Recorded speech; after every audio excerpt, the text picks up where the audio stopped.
Bom, boa tarde a todas e todos. Agradeço aí, primeiramente, né, o convite da organização e a organização da atividade aí da Gisele, do Robson, da Tânia, né, que tem organizado essas rodas de conversas.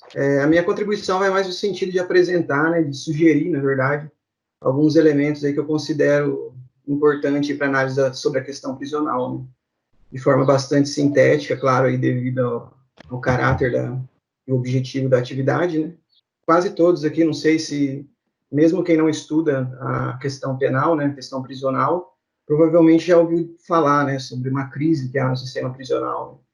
E, bom, é evidente que essa crise ela não surge, né, com a pandemia, com esse cenário que a gente está vivendo hoje, assim como a própria crise econômica, né, a crise política, a crise sanitária que a gente vive, não é uma obra da pandemia, né, não é uma obra do vírus, né. Na verdade, nem mesmo a pandemia em si, né, pode ser explicada pela existência de um vírus, né. Eu acredito que, acho que isso já deve ter sido tratado nas outras rodas de conversas, né.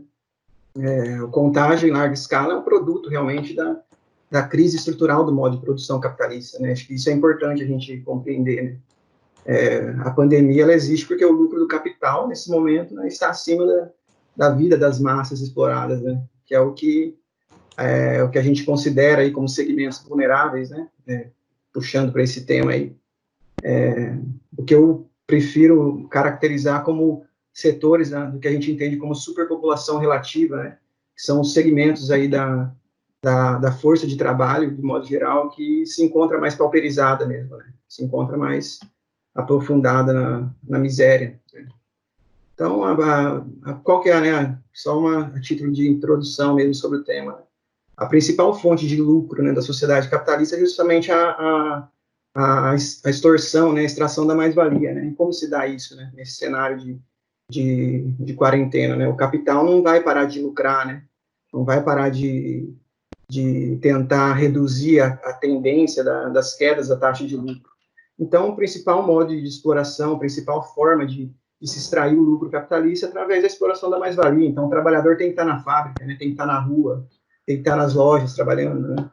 E isso gera realmente uma crise, né, que aprofunda, na verdade, uma crise já existente, né, uma crise que é fruto realmente da exploração do trabalho assalariado, né, da apropriação privada da riqueza. Então, a título de introdução, aí, acho que é importante compreender, né, esse cenário caótico, né, bárbaro que a gente está vivendo aí, realmente é uma expressão aí da crise, do aprofundamento da crise do capital. Né? A pandemia, ela vem realmente evidenciar, na verdade, esses elementos contraditórios que o capitalismo, logo no seu início, do seu desenvolvimento, já expressou, né, essa contradição, já evidenciou muito bem. Bom, e no sistema prisional, né, essa crise aí, como eu disse, não surge, né, nesse momento que a gente está vivendo, principalmente no Brasil, a gente pode caracterizar aí, tentar situar aí, principalmente a partir da década de 90, né, o início da década de 90, realmente aí o que a gente pode considerar como uma crise do sistema prisional, que vem muito, tá muito ligado com a questão do encarceramento em massa, né. Só a título de um dado, né, na década de 90, a população carcerária era em torno de, no início da década de 90, era 90 mil pessoas, né, hoje a gente está com uma população carcerária de mais de 800 mil pessoas. Então, desse período, né, do início que a gente considera aí como o início do neoliberalismo no Brasil, né, claro, nos países de capitalismo avançado ocorreu um pouco antes, né, no final da década de 60, mas no Brasil, aí, a partir do início da década de 90 até os dias de hoje, é um aumento aí de mais de 500% na população carcerária do Brasil. Mas em que fato, né, consiste, né, essa crise, né? Porque a prisão, de fato, não cumpre esse papel ressocializador que é propagado, pelo menos no âmbito do discurso jurídico penal, né, oficial. A prisão ela tem uma função, né, que é a ressocialização. Vamos dizer assim, claro que é uma função totalmente mistificadora, realmente, né? Mas por que, de fato, né, em que consiste essa crise? Né? O encarceramento em massa, a superpopulação nas instituições prisionais, né, a superlotação, a seletividade punitiva, né, todos esses aspectos, eles compõem essa crise. Né? Só que são fenômenos, né? São fenômenos que apresentam aí na superfície da realidade prisional. Explicá-los, né, a meu ver, explicá-los por si mesmos, né? Tentar explicá-los por si mesmos, às vezes nos conduz a um risco, né, de nos apoiarmos em uma análise até frágil, né, idealista, né, sobre as relações da punitividade. Então, eu acho importante a gente tentar aí, né, uma proposta minha de análise aqui hoje, é tentar relacionar a questão da prisão, a questão punitiva, com o modo de produção, né, como se dá essa imbricação, né, do modo de produção capitalista com a punitividade. Nesse sentido, né, a minha proposta de análise, ainda que de forma, né, introdutória, é partilhar alguns aspectos aí que pode aproximar a essência da prisão, né, essência no sentido de compreender a estrutura, né, e a dinâmica dessa instituição na sociedade, sua relação com as classes sociais, né, com o desenvolvimento das classes.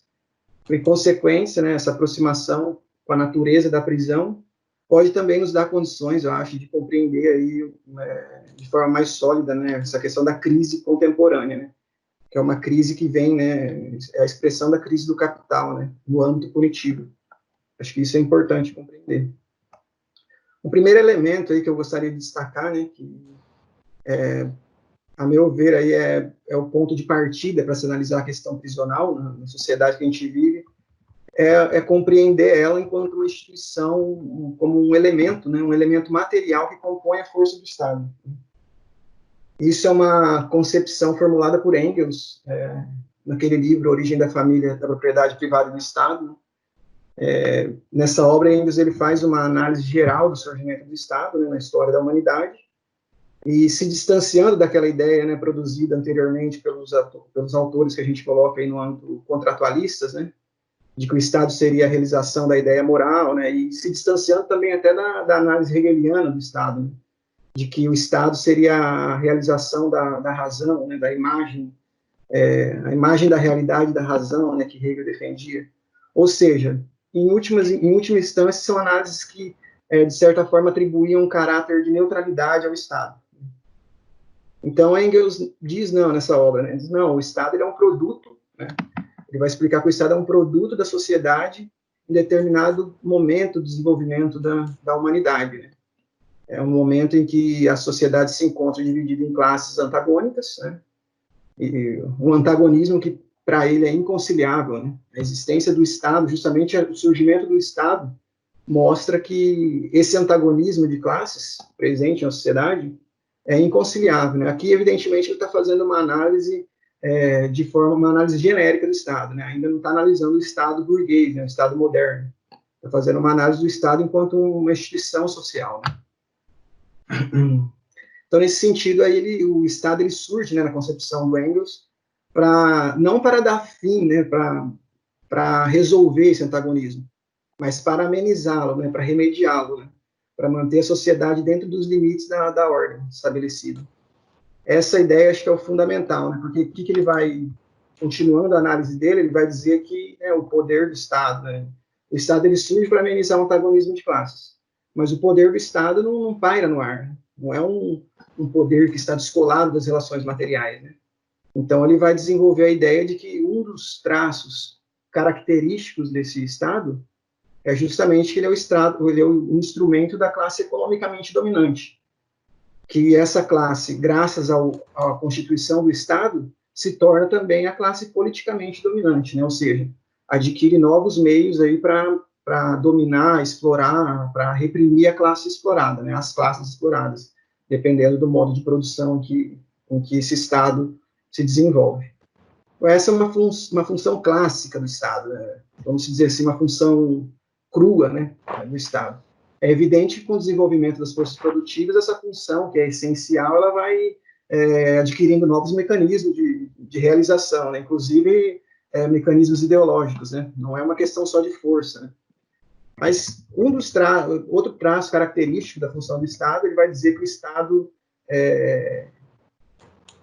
o que daí eu acho que é fundamental para a compreensão da prisão, né? Ele vai desenvolver, Engels vai dizer nesse livro que um dos traços do Estado é a constituição de uma força, né? Uma força formada não só por um contingente humano, né? Mas também por acessórios, ele vai colocar como acessórios materiais, né, os cárceres, instituições coercitivas de todo tipo aí, que a humanidade desconhecia, né, no período anterior à origem da propriedade privada, por exemplo, e à constituição das classes sociais, né, o que gerou o Estado. Né. Então, em momentos que nas sociedades primitivas, ou que Engels vai chamar de gens, né, não existia um poder governamental, né, não existia essa força aparentemente pública, né, que na verdade, se você se retira, né, a força antes estava nas mãos da sociedade, né, do indivíduo, né. No momento em que se constitui o Estado enquanto um produto das classes, aparentemente, né, Engels vai dizer que aparentemente essa força se coloca acima da sociedade, mas representa uma classe determinada, né, determinada pelo modo de produção. Para a gente pegar, né, a título de exemplo, é fácil a gente identificar isso quando a gente vai analisar, por exemplo, o modo de produção feudal, né, como o Estado absolutista era extremamente funcional aos interesses da nobreza, né, e na medida em que o feudalismo vai entrando em crise e a burguesia vai se ascendendo como classe dominante, o Estado também, né, o Estado absolutista, ele começa, né, há uma transformação do Estado absolutista em alguns séculos ali, que antecedem aí a constituição do capitalismo e vai se adaptando aos interesses da nascente burguesia também. Então, isso é muito interessante, né, analisar essa imbricação do Estado com a produção e justamente compreender essa força do Estado, né, as prisões e todas as instituições coercitivas como um elemento material do Estado. Né? Ou seja, não tem como a gente analisar a prisão descolado dessa relação. Né? A prisão, o aprisionamento, todo o modelo punitivo, ele corresponde a determinados modos, a determinado modo de produção, né? A determinada classe social. Bom, a partir disso, né, temos a condição de identificar aí essa imbricação que é fundamental, né, entre a processo de punição e a questão da produção, desenvolvimento das forças produtivas. Né? E, consequentemente, entender a prisão aí como um elemento punitivo fundamental e oficial a partir do surgimento do capitalismo. No período feudal, no modo de produção feudal, o modelo punitivo não era como a gente conhece hoje, né? Não era pena privativa de liberdade. Né? A punição ela se dava de outras formas, principalmente através do castigo corporal, né? Suplícios. Né? A pena se configurava mais enquanto, simplificando aqui, enquanto destruidor de mão de obra, né? Destruidor de força de trabalho, né? Não com a ascensão do capitalismo, o signo da punitividade ela muda de sinal, né? Há uma transformação, juntamente com a constituição do Estado burguês, né? Um novo Estado, que a gente chama de Estado moderno, também pode usar essa caracterização, né? Mas como a punição, ela acompanha esse processo também. Né? Com a consolidação do capitalismo, então, principalmente aí a partir da Revolução Francesa, né? O Estado, né, na caracterização aí que Marx e Engels vai usar, o Estado ele é o capitalista coletivo, né? Tem até aquela caracterização muito clara que vocês já devem ter pelo menos lido ou escutado falar, né? De que o Estado ele é o comitê geral, né? Da classe burguesa, de suas frações, né? É o que vai administrar os interesses da nascente burguesia, né? E então gera-se também nesse período o direito, né? O direito como uma espécie de regulação da novo tipo de exploração, né? Totalmente diferente da relação servil, né? Ou seja, a constituição do capitalismo ela exige, né, que eu, por exemplo, trabalhador livre, tenha minha força de trabalho para vender, eu sou um trabalhador livre e o proprietário dos meios de produção também é livre para explorar a força de trabalho, ou seja, o direito regula, né? Anteriormente, no período feudal, era muito predominante a questão religiosa, né, como no campo ideológico, e com a ascensão do capitalismo, o direito mesmo, ele assume esse papel, né, de regulação da exploração assalariada. E o direito penal, ele surge também quando a gente fala de sistema prisional e direito penal, a gente está falando de um modo de produção específico, né, esse tipo de ideia surge com o capitalismo, né, não há um direito penal, um sistema prisional no período feudal, por exemplo. Ou seja, a própria punitividade ela acompanha esse desenvolvimento, né, das forças produtivas e como essa relação interfere na dinâmica do Estado e da punição. Bom, aquela ideia, né, às vésperas da Revolução Francesa, de que a nova sociedade burguesa iria ser o reino da razão, da liberdade, né, livre das desigualdades, né, comparado ao regime feudal, isso aí cai por terra, né, logo no início do desenvolvimento do capitalismo. Né.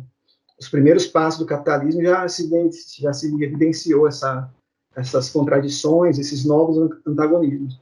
E a prisão, nesse momento, né, além de atuar na adaptação, as primeiras prisões, né, que surgem nesse período aí, além de atuar na adaptação do trabalho da fábrica, né, do novo trabalho assalariado que estava surgindo, ela também tem uma função de higienização mesmo dos centros urbanos, né, através da imposição do trabalho forçado, claro.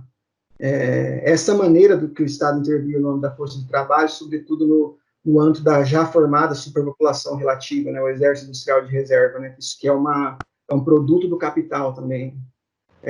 A título de informação, quem quiser estudar mais isso, né, no capítulo 23 do Capital, Marx vai analisar a Lei Geral da Acumulação Capitalista, né, e a ideia de que a própria produção capitalista, a exploração capitalista, gera uma massa de trabalhadores supérfluos, que ele vai dizer. Que isso é algo novo, né, não existia, né, esse tipo de contradição, de desigualdade, não existia nas outras sociedades, né. É algo novo que surge com o capitalismo, essa massa de trabalhadores aí, né, que ele chama de superpopulação relativa, ou exército industrial de reserva. É uma lei geral que ele identifica na dinâmica da exploração do capital, né, da exploração capitalista. Né. E essa parcela dessa força de trabalho são onde se encontram, aí, como eu disse, as massas mais pauperizadas e miseráveis. Né. É possível identificar que, ao longo da história do capitalismo, a intervenção do Estado pela via do sistema prisional se dá justamente no âmbito da superpopulação relativa, né? Que é esses setores mais pauperizados da força de trabalho. E apesar dessas mudanças superficiais imputadas ao Estado no decorrer do desenvolvimento do capitalismo, é possível perceber que o aprisionamento ele sempre deteve esse papel fundamental de intervenção no âmbito da força de trabalho. Acho que isso é importante a gente entender mesmo. A princípio, né, de um mecanismo de adaptação à exploração assalariada dos camponeses expropriados, né, esse vínculo do aprisionamento com o sistema capitalista, ele já surge em um período que a gente pode considerar de pré-capitalismo, né, período considerado como acumulação primitiva do capital, né, que entre vários aspectos, né, o fundamental aí de entender desse período é justamente o período, né, durante dois, 3 séculos aí que se deu a separação do produtor, né, do camponês, que naquele período tinha os meios de produção na sua posse, né, ou seja, o período da acumulação primitiva é o período que separa o produtor dos meios de produção. Né. Então, nesse processo, né, de separação, né, a ascensão do capitalismo que estava se formando ali já foi jogando, né, nos centros urbanos uma grande massa de camponeses expropriados, né, da terra, que naquele momento nem imaginava como era a exploração assalariada, né, estava surgindo naquele momento ainda. Era a nascente classe operária ali que estava sendo forjada, né, sendo formada naquele momento. E desde o início do capitalismo, as primeiras prisões, né, que a gente chama de casas de trabalho, né, workhouses, né, nos países de capitalismo avançado, ela surge com essa função mesmo de adaptação do camponês expropriado à disciplina do trabalho assalariado. Ou seja, veja como a prisão, a relação entre prisão e capitalismo, ela é bem essencial, né, bem, está na natureza do capitalismo esse tipo de punição. Que em outros momentos históricos não existiam, né, a prisão enquanto uma troca de equivalentes entre o que o indivíduo comete, né, considerado como crime pelo direito, e uma quantidade de tempo que ele vai passar preso. Tem um autor no campo do direito, quem tiver interesse em estudar, que estuda muito bem essa questão, que é o Pachucanes. Ele vai avaliar como que a própria punição no capitalismo, ela corresponde à relação jurídica da troca de equivalentes, né, de mercadorias. Que já é uma discussão mais aprofundada aqui, que talvez num segundo momento de debate a gente pode falar um pouco sobre isso. Bom, esse cenário, claro, a partir do momento, tem um momento do desenvolvimento do capitalismo aí que acho que é importante ressaltar aqui também, né, que é o período que a gente chama nos países capitalismo avançado, principalmente, que é o período de anos de ouro, né, do capitalismo, né, que foi depois da Segunda Guerra Mundial, né, claro, só foi possível também por conta dessa particularidade histórica, né, onde o capitalismo aí em certo momento na Europa consegue conciliar a exploração do trabalho, né, a exploração assalariada, com a questão, uma harmonia aí, com a questão mais democrática, né, direitos sociais, né, pleno emprego, as políticas de pleno emprego e tudo mais. Nesse momento, a prisão, a gente pode identificar, né, tem autores que mostram isso, que a prisão, ela sai um pouquinho do centro da intervenção do Estado, né. O Estado, ele passa a intervir mais no âmbito das políticas sociais e políticas de pleno emprego, e com isso há uma redução da intervenção pela via do aprisionamento. Só que a gente sabe que a partir do final da década de 60, né, esse modelo de capitalismo democrático, né, com o aprofundamento da crise que é estrutural do capitalismo, há uma reconfiguração novamente, né, do capitalismo. Ou seja, há um reforço novamente de um aspecto mais repressivo do Estado, em detrimento, claro, da queda, por exemplo, da intervenção no âmbito das políticas sociais, política de pleno emprego e tudo mais. Isso na Europa já demonstrou, né, o capitalismo, claro, ele tem as suas crises cíclicas, né, que oscilam, mas tem uma crise que é fundamental, né, que é fruto do antagonismo entre as forças produtivas em desenvolvimento e as relações burguesas de produção, né. Isso é o que gera uma crise estrutural no capitalismo. E essa crise começa a se aprofundar, evidentemente, aí, a partir do final da década de 60, né, no mundo inteiro. No Brasil, né, como devido ao atraso do desenvolvimento capitalista brasileiro, a gente consegue observar isso mais no início da década de 90, né, com a implementação do que a gente chama de neoliberalismo, né, que nada mais é do que um modelo político-econômico, né, coerente, condizente com os novos interesses, né, do capital nesse momento de crise, né?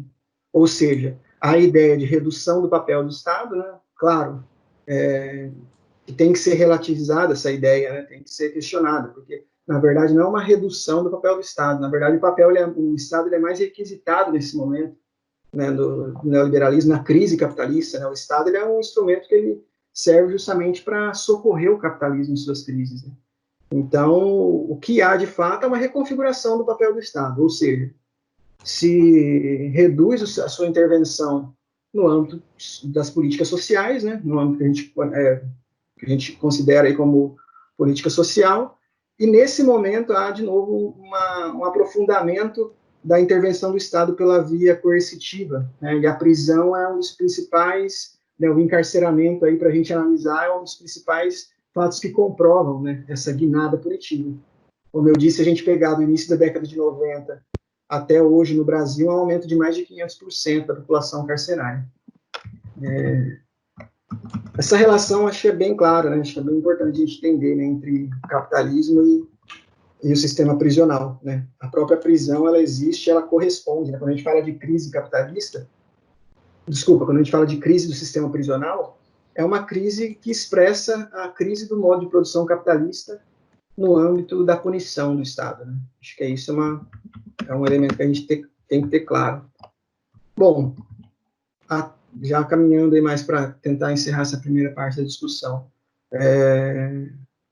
A conjuntura hoje, né, que a gente vive, se a gente pegar, e como eu usei esse termo, a superpopulação relativa brasileira, se a gente pegar e analisar que o Brasil hoje está com cerca de 13 milhões de pessoas desempregadas, mais acho que 30 e poucos milhões de trabalhadores informais, né?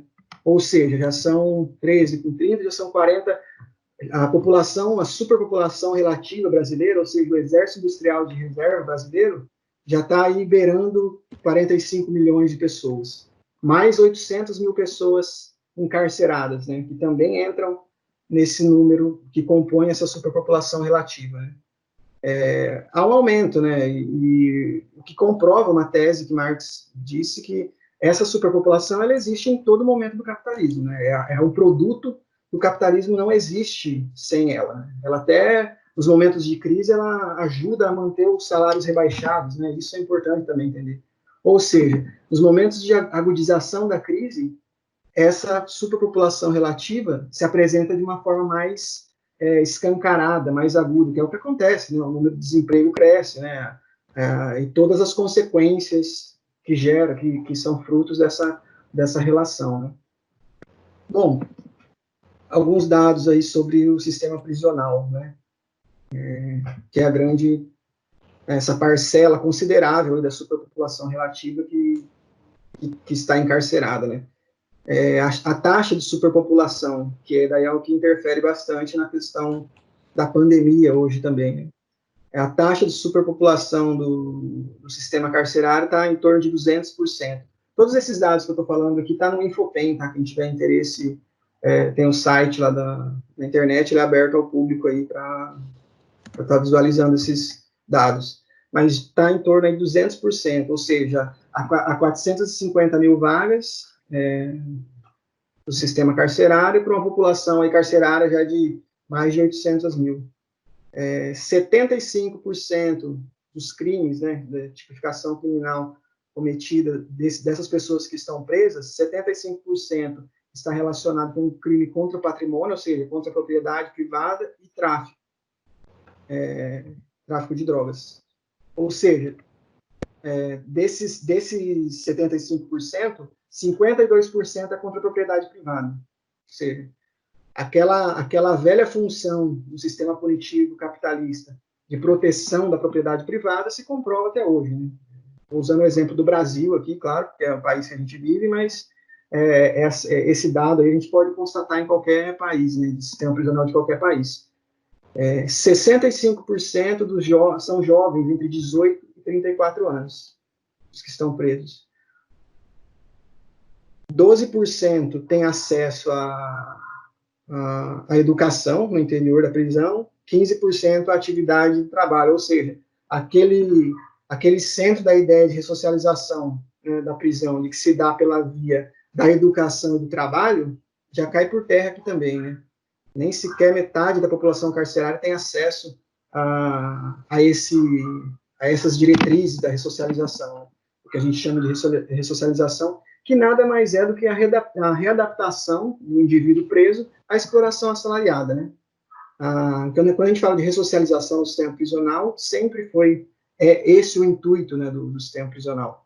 É claro que no momento mais democrático, e principalmente na Europa, no período do estado de bem-estar social, a ressocialização ela caiu mais nas graças do discurso burguês e de toda a sociedade, evidentemente, né, porque existia um pleno emprego, ou seja, era fácil você justificar uma pena de prisão fundamentada, e a ressocialização fundamentada na questão do trabalho, quando você tem emprego fora da prisão.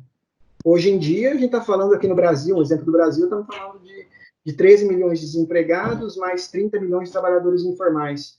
Ou seja, como falar de ressocialização fundamentada no trabalho, se não há trabalho nem para quem está fora da prisão, né?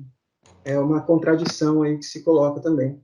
Léo, 5 minutinhos, Léo. Tá, vou concluir. 75% da população também, desculpa, 67% da população carcerária é negra também, né? Que é mais um elemento aí que a gente pode identificar, ou seja, quem é a superpopulação relativa brasileira, né? O Brasil tem uma especificidade, né, histórica, que é a questão da escravidão, da mão de obra negra, né?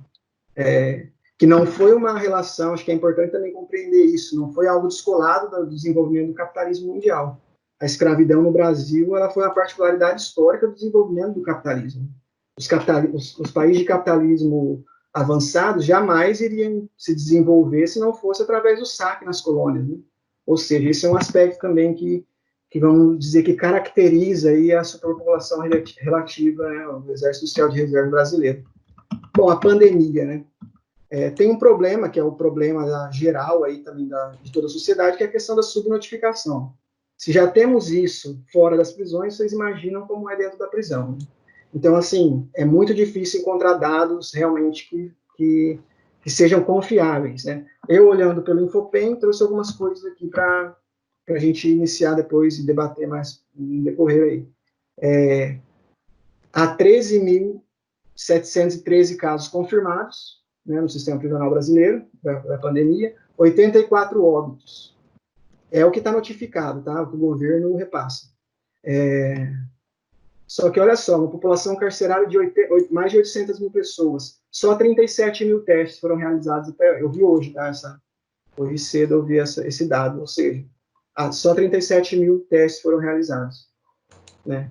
O CNJ, que é o Conselho Nacional de Justiça, desde o início da pandemia, em março, passou algumas medidas, né, para a administração dos presídios, né, para tentar conter um pouco do avanço, e recomendações, né, fundamentais na ideia de desencarceramento dos juízes. Só que o que, pelo que eu estava lendo umas reportagens, né, e algumas análises, não tá surtindo efeito. E justamente essa falta de acesso, de informação, tem dificultado para avaliar, de fato, né, como está ocorrendo a questão da pandemia dentro das prisões. O que a gente sabe aí, o que a gente pode ver, né, acesso, até contato com uma colega assistente social que trabalha na penitenciária aqui de Londrina, né, não está tendo atendimento social igual antes, não está tendo visita social, né, da visita das famílias. Então, assim, evidentemente que a pandemia, ela aprofunda uma crise que já era estrutural e bárbara no sistema prisional, né. Para encerrar aqui, né, nesse primeiro momento, aí passar para o professor Robson, eu vou ler uma pequena fala de um promotor, de um defensor público, né, que fala sobre a questão da pandemia, aí, uma constatação dele da pandemia no sistema prisional, e acho que vai de encontro, aí vai fazer um gancho aí com o que o professor Robson vai tratar aí na fala dele. Isso aqui é a fala do Bruno Chimizo, né, que é um defensor público do estado de São Paulo, e ele diz o seguinte, ó: a gestão da pandemia no cárcere tem sido um projeto necropolítico, ou seja, um projeto de deixar morrer, não produzir dados, trabalhar com subnotificações e fazer com que esse genocídio que está acontecendo dentro dos presídios não se escreva sequer na memória coletiva da população, na medida em que sequer exames estão sendo feitos. Bom, encerro aí a minha fala, né, com tentando contribuir dessa forma aí, né, analisando a prisão e a própria crise que a gente vivencia no sistema prisional hoje com a questão da crise do capital, né. Agradeço aí a atenção de vocês e passo a fala para o professor Robson.